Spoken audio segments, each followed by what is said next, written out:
అని ఒకసారి తలచిన దుఃఖావళులన్నీ తొలగిపోవు. ఒనర రెండవసారి ఓ రాఘవ అన బహుభోగ భాగ్య సంపదలు గల్గు. చలగి మూడవసారి శ్రీరామయన్నను ముక్తుడై వైకుంఠమున వసించు. రమణ నాలవసారి రామచంద్ర అన్న అతి నీ రుణస్థుడవయ్య నీవు.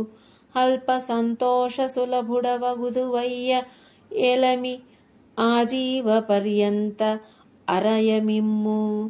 తలచువారికి ఆపదల్ తొలగుట అరుదే రామతారక దశరథ రాజతనయ.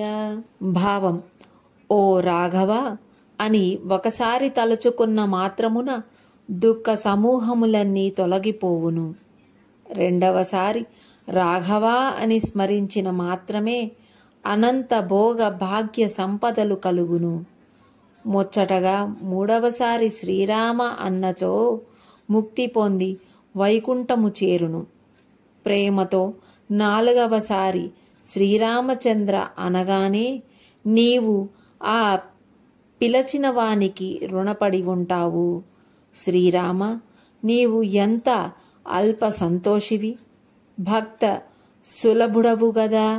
నిన్ను జీవితాంతము తలచేవారికి ఆపదలు రానే రావు.